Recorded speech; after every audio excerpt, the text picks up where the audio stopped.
Brian, despite a dominant second half performance, your side just couldn't quite get that equaliser. No, we were pretty relentless in the second half. We created a lot of chances that we felt our play would. Things we had worked on in the week and the previous weeks manifested itself in the second half. We just couldn't find the final element of that in scoring goals. And in the first half, I thought we had pretty good control. The main disappointing thing for us today as a group was the fact that we were 2-0 down for no other reason apparent than just individual errors and a collective error ourselves. And that's the frustration. We don't want to be going behind in games, but we just aim to work harder so that when we're in control of games that we can turn that into dominance and not have to be chasing the game all the time, because I don't think it's fair on our lads, to have to do that without the opposition doing anything.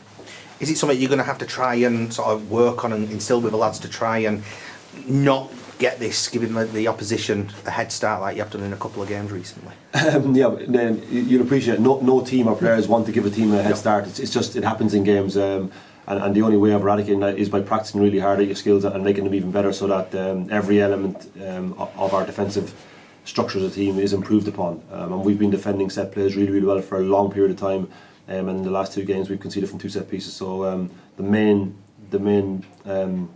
practice that I believe in is just practice harder and harder, and it doesn't become a huge psychology where you have to think, I've got a defensive play, I've got a defensive plays. It's a conscious skill that is a difficult skill, because defending set plays is hard. And our players have practiced that over a long period of time, so it's just about practicing it and getting better at it. At 2-0, the next goal was going to be important, and you got it just before half time.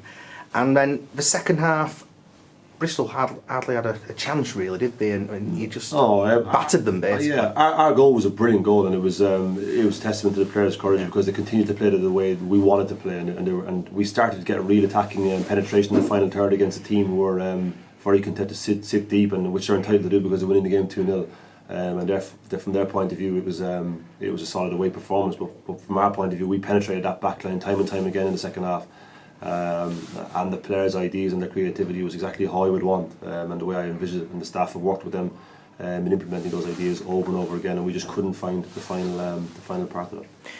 Is it frustrating when a side are trying to slow the game down when you're trying to keep the momentum going? It is, but our players are conditioned to try and not be affected by what happens from the opposition in terms of time wasting or the officials not being able to manage it. So it's something for, I think, the likes of us on the side and the supporters to be frustrated with and try and demand that action's taken.